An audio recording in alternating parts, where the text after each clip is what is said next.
plus de peur que de mal, si est ce qui pourrait résumer le dernier séjour au ski de la famille royale des Pays-Bas. Pour les vacances d'hiver, le clan a profité d'un petit break dans la station de Lech en Autriche, l'un des endroits préférés de la princesse Béatrix.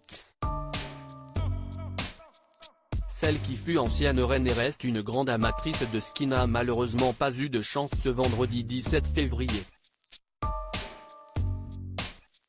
Comme l'a indiqué le service d'information du gouvernement, la princesse Béatrix, 85 ans, s'est cassé le poignet.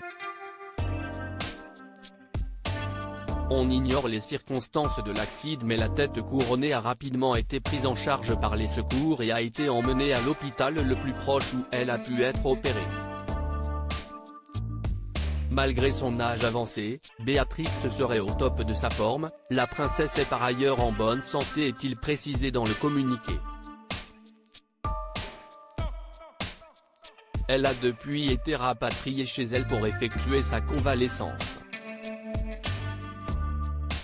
Si son rétablissement ne fait aucun doute, le palais se voit contraint d'annuler les engagements prévus dans les prochains jours, notamment ce vendredi 24 février, au cours duquel elle était attendue pour un événement avec des vétérans. Le rendez-vous a été reporté à une date ultérieure. Un drame évité. Béatrix a eu beaucoup de chance de s'en sortir.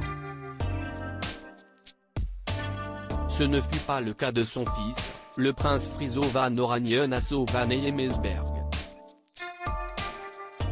Il y a 11 ans, presque jour pour jour, l'héritier de 44 ans se faisait ensevelir par une avalanche dans cette station où la famille a ses habitudes.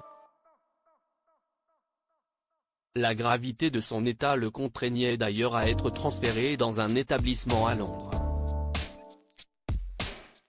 Dans le coma, ses chances de se réveiller et de récupérer ses facultés physiques et mentales s'amenuisaient au fil des jours.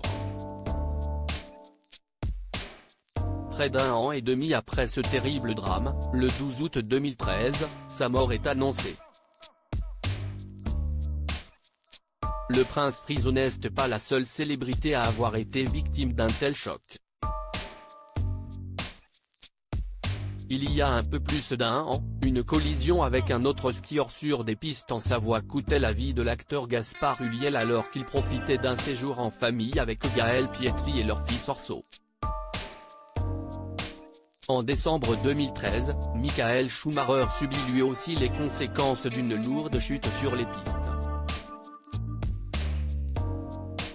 10 ans plus tard, l'état de santé de l'ancien champion de F1 pose toujours question, le pilote n'étant jamais réapparu en public.